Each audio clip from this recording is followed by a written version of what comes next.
The 1948 election begins with President Truman trailing badly in the polls. Thomas Dewey, loser in 1944, is widely expected to redeem himself this time around.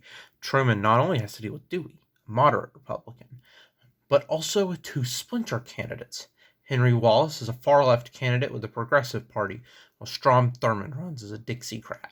Some hot issues are the Soviet Union, civil rights, the Do-Nothing Congress, and the Taft-Hartley Act. Hello everybody, welcome back to the video, and today we're going to be playing the 1948 New Campaign Trail Edition. Once again, I already did a video on this a while ago, but I am doing a series of revisits on the New Campaign Trail with closing some loose ends from ones I wasn't able to get last year before we move on to some more exciting new ones. So, we are running as Thomas Dewey trying to defeat Harry Truman. Thomas Dewey, governor of New York, makes his second attempt at the presidency. He became famous for his prosecutions of mafia figures in New York and is an exemplar of the Republican Party's Eastern business establishment. Dewey waged a hard-hitting campaign against Roosevelt in 1944 that alienated some voters. Advisors this time around are recommending that he take a more cautious, conciliatory approach, especially in light of the huge lead he enjoys. Okay, Earl Warren, the governor of California. He enjoys massive popularity in that state. He has pursued a modernizing agenda in California, building a huge, well-funded highway and university system and other public works projects. He would add a number of crucial votes in his home state and would distinguish the ticket nationally as a sensible, moderate alternative to Truman. Harold Stassen is a former governor of Minnesota who resigned to serve in World War II. He was an opponent of isolationism and is a youthful rising star within the party. He made his own bid for the Republican nomination this year, providing a serious challenge to Dewey. He is from the liberal wing of the party and might help slightly in the Plains states. He has also opposed Dewey throughout the nomination process. John Bricker is a former governor and current senator from Ohio who served as Dewey's running mate in 1944 on a ticket that lost FDR. He is closely aligned with Robert Taft in the conservative wing of the party. Both Bricker and Taft are popular in Ohio, and they helped Dewey win that state in 1944. If the election tightens up this time, Bricker's influence in Ohio could prove critical. However, the country does seem to be moving away from Bricker's brand of isolationism. Arthur Vandenberg was influential in the founding of the United Nations. He has built his reputation as an expert on international affairs. His selection would send a clear message that the days of Republican isolationism are over. He has supported many of Truman's policies, such as the Marshall Plan and the proposed NATO organization. On the other hand, he was also a leading opponent of Roosevelt's later domestic policies. So, honestly, our best bet maybe is Bricker, for the particular reason of he can help appeal to conservatives. So, because let's go back and look at the description of Dewey, right? Governor of New York, he is slightly on the more liberal wing of the party, and he's more of in the center, but he's slightly more on the left of the wing, on the left part of the party. So let's go with Bricker to help balance out the ticket and help appeal to conservatives. What will you say about your announced running mate, John Bricker? John Bricker is a great man who represents my views for the future of this country. Now let's get going with this campaign. A wave of strikes and economic turmoil has led to bipartisan support for a new labor law. Do you support Truman's decision to veto the Taft-Hartley Act? Let's see how we're doing. Okay. We're doing pretty good. Okay, I mean, let's think about it, right? We got to attack Truman, so there we go. We've got a good lead. Let's campaign in Minnesota. The Jewish state of Israel is set to declare its independence on May 15th, 1948. Do you support Truman's decision to recognize this new nation?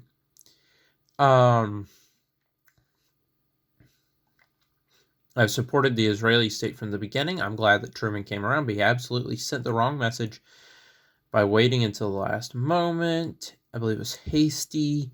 I support the Israeli state, and I'm pleased that Truman and I are in agreement on this issue. Let's say we support it, and let's attack Truman. All right, because that's a 2-for-1 special. Your attacks on Truman are making headlines. Pundits speculate you will repeat your aggressive tactics of 1944. Okay, how are we doing? Okay.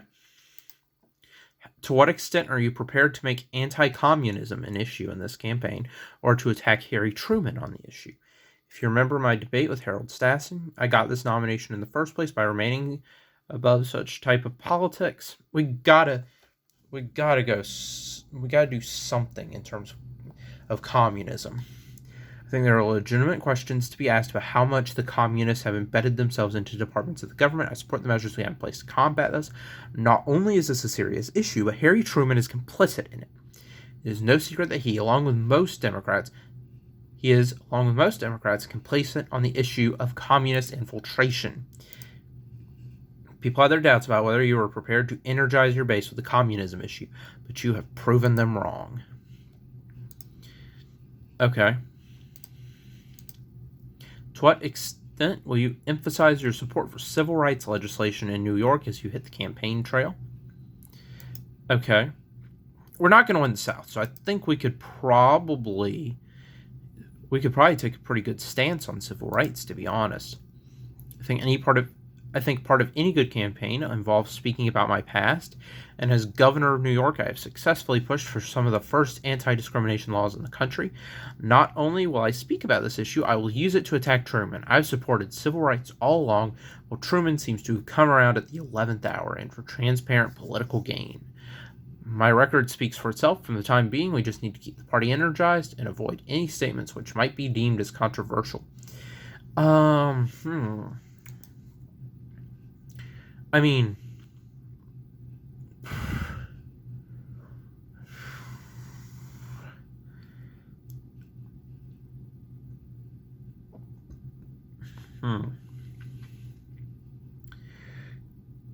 let's attack Truman on it, okay? But at the same time, right, in a political campaign, I think let's skip the attack and let's emphasize our experience. Okay. That hasn't really shifted the needle. If we can just keep it that way, some attacks on Truman mixed in with particular viewpoints on policy, we should be good. Do you have any comments to make on the Soviet blockade of Berlin and the airlift in progress to resupply that city? I would have us move into East Germany if this blockade continues. We're the ones with a nuclear bomb. No, that's going to terrify people. We will lose for sure if we click that answer. We will need to pull back from West Berlin and maintain a more realistic defense perimeter. We're more likely to be drawn into World War III than to gain anything useful from the defense of that exclave. I support our current airlift and hope it leads to an agreeable conclusion. I think we need to go with this one. The Berlin airlift is dominating the headlines and building positive sentiment for Truman, but that's the way things go. Okay, Truman got a little bit of a lead, but we still are going to win. Okay, so let's campaign in Florida. What will be the main focus of your acceptance speech at the Republican convention?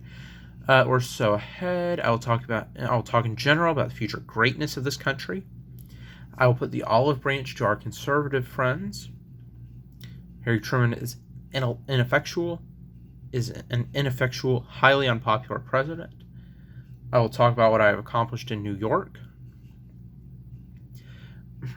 Okay, so this one I think in general won't do us any favors, right? If we try to go as center as possible, we're gonna lose. That's what I did in the previous one.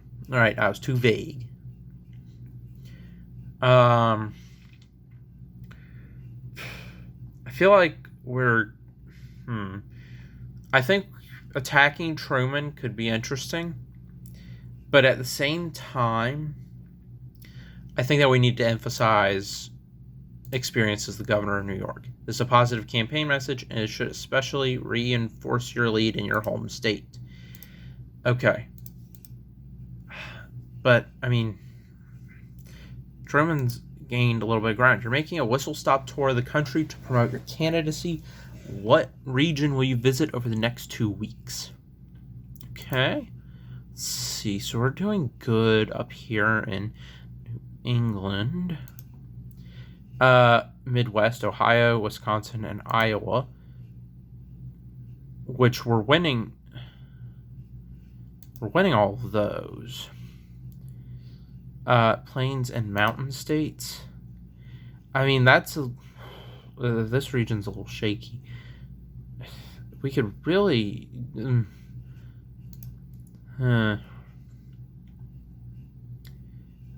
I say plains and mountain states.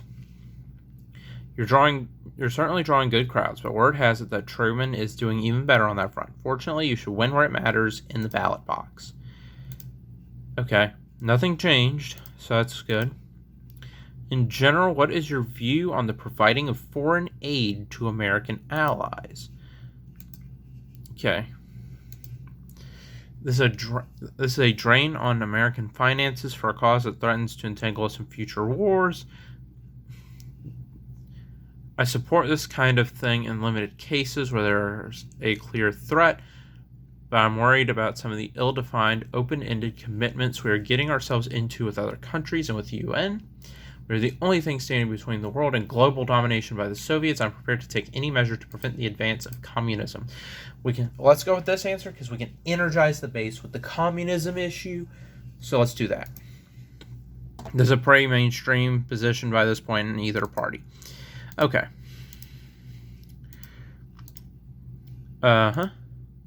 Okay. We've got a solid lead. We just don't need to mess up. Would you support an act that would allocate federal funds for the construction of low-income housing? I'm not comfortable with committing the federal government to the area of home construction. I can't make a conclusive statement. I'm sure that between myself and Congress, we can work out a good solution. This is something we badly need right now. We have a housing shortage in this country, and too many working-class Americans cannot afford a home. Let's say this one. Let's go vague on this one. Your party is pretty evenly split between those who support and oppose federal housing programs. Okay. That didn't hurt us, so we're good. Let's hit New Mexico. What are your views on a federal health insurance program? I think there are definitely programs the federal government can get involved with to improve public health, but I also support our current system of private care and insurance. I support universal health care coverage in this country financed by the federal government. That's still a controversial statement today, so let's not do this one. We should not have the federal government involving itself in the healthcare business. With a country that's getting more and more prosperous by the day, I'm sure we can find a good solution in the area of healthcare.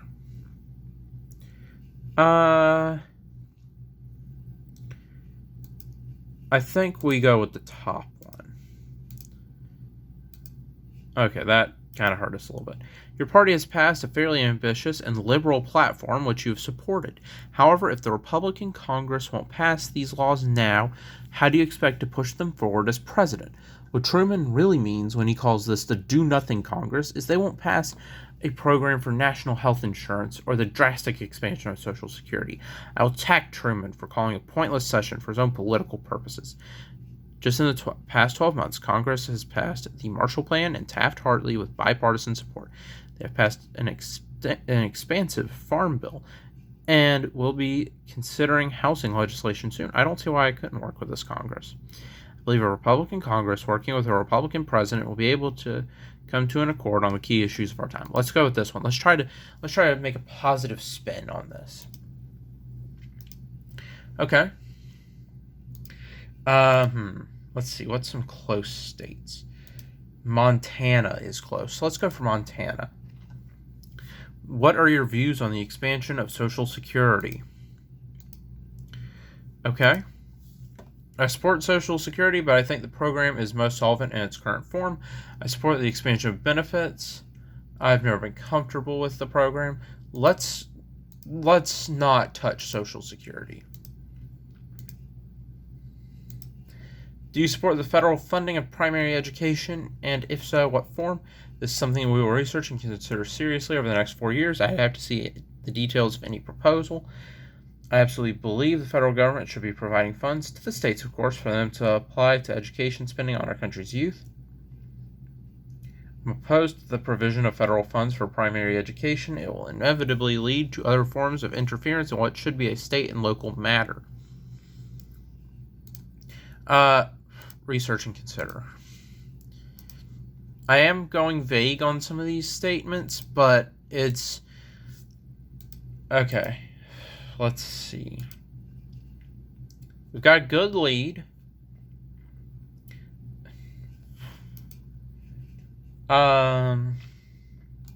West Coast. Let's try to... Okay. Okay, we're still doing good. What are your views in general on the Marshall Plan? The Marshall Plan is a waste of resources. The Marshall Plan is proactive towards the Soviet Union. I support it and believe it is a force for future peace and prosperity. Obviously, Europe needs some kind of aid after the horrors of World War II. I say we support it. The Marshall Plan is one measure of Truman and George Marshall that has broad support. Okay. Good. Okay. Trying to hit some of these states that look like they might go for Truman. Is the House Un-American Activities Committee going too far in its attempts to root out communist influence? Or should it be doing more? It's not something I plan to address. It's a necessary defender of American values. I'm not very comfortable. I support it, but I wish it would be a little bit more aggressive in rooting out of communist influence. Let's go with this one. We energize the base on the communism issue. Just lately, it seems like this committee has uncovered shocking revelations about communists in the government. Americans definitely want to see more of this. Okay. What do you think about the proposed constitutional amendment to limit the president to 2 terms in office? So this is coming after FDR, who served 3 full terms, 1 a 4th one, and then passed during the beginning of his 4th term that he won. And so it came up that there really should be a constitutional amendment to limit the amount of terms the president could have. Okay. I believe it strongly, but don't believe it should be enforced. I don't have a strong stance. There should not be a limit. I support this amendment as a necessary step towards the political health of this nation. We need to periodically have a fresh point of view in government. Ours is not an imperial nation. This answer pleases the majority of Republicans. Okay.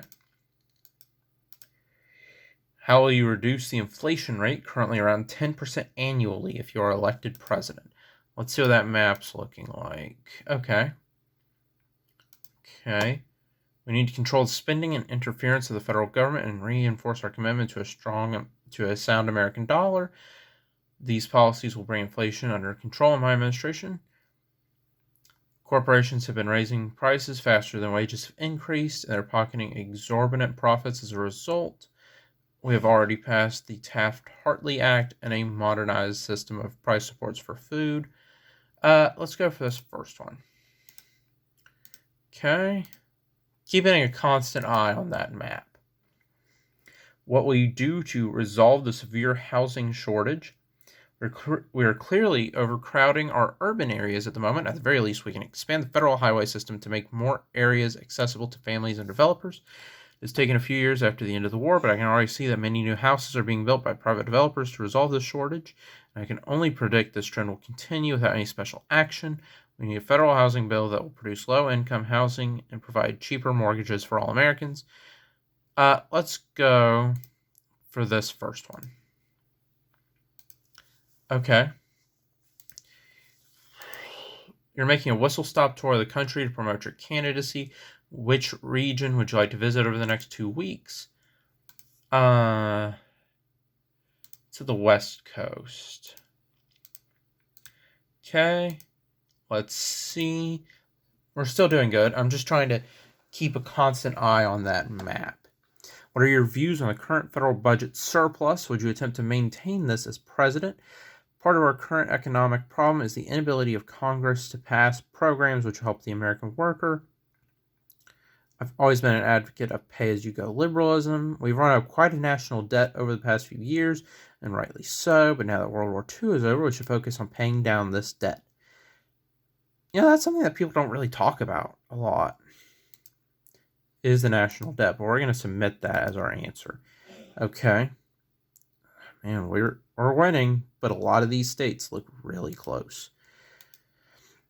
What do you have to say about the provision of large-scale military and economic aid to Turkey and Greece to prevent a communist takeover in these countries? I do not support this action. I support this aid and think it's a necessary step to combat the Soviet Union. I support this aid, but we could have been more careful about the cost. Okay. We're in the lead, 302. Okay, we're going to hit the Midwest from Ohio, Wisconsin, and Iowa. We're going to hit the West Coast, California, Plains and Mountain States, Eastern Seaboard. Okay. Honestly, these states are looking a little shaky, especially California. So, if we lose California, that's going to hurt us. Okay. So, at this point, 299. That's not good. Okay. Before you head to New York to spend the election day, is there one last place you want to hit on the campaign trail? Okay. I'll spend the last day in California with my running mate and then fly back to New York. Why not campaign in New York itself? We'll barnstorm as much of the Midwest as we can, going from state to state. We'll arrive in New York via Ohio and Pennsylvania. Ohio and Pennsylvania, we're doing pretty well in those states. California would be good to... Oh, man. Okay, let's...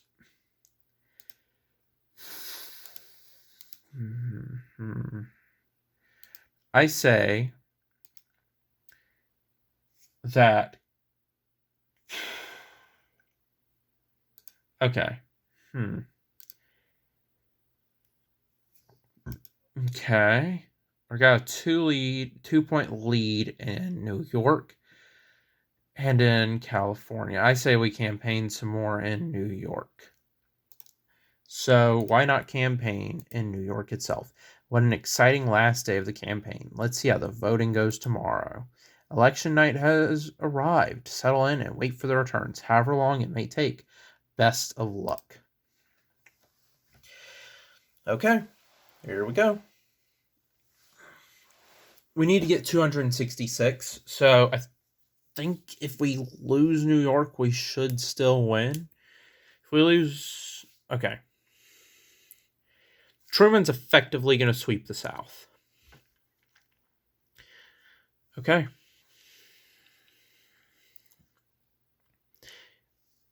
And I think that should pretty much wrap it up for Strom Thurmond, I think. Okay, we've got Vermont and Maine. But I'm assuming we should be about to get a huge sweep of electoral votes for us. There's Pennsylvania. Okay. Why are we going so slow on some of these other states for us? It's kind of concerning we don't have New York yet. Okay. We've overtaken Truman.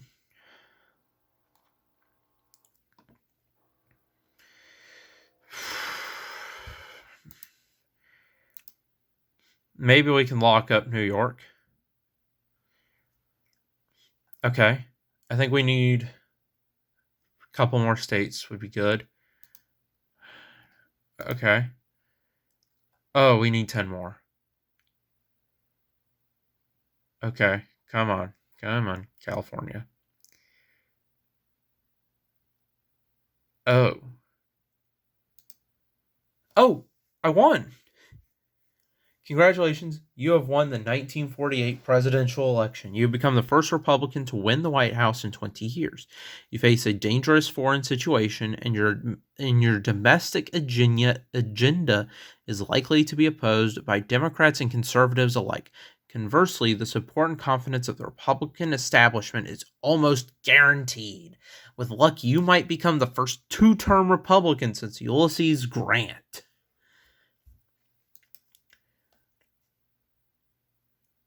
How close is California? We lost California by 1 point. Maybe I should have done that extra campaigning in California to secure it. We won by 2 electoral votes. If that's actually how it went, this would have been the second closest election in history. But I mean, we won Vermont and Maine. That's pretty good. For a while, those were pretty solid Republican states. And here's the results. In real life, Truman got 303 electoral votes. Dewey got 189. But here I got 268 and Truman got 225. I did slightly better in the popular vote, but I lost it. Okay. And obviously, Strom Thurmond won pretty easily in the South. Look at that. Alabama. Truman didn't get anything that game. Good grief.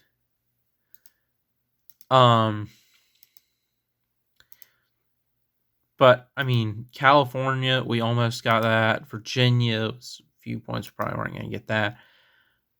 But, I mean, how did D.C. go? Oh, yeah, at this point, D.C. didn't have electoral votes. We did pretty good, honestly.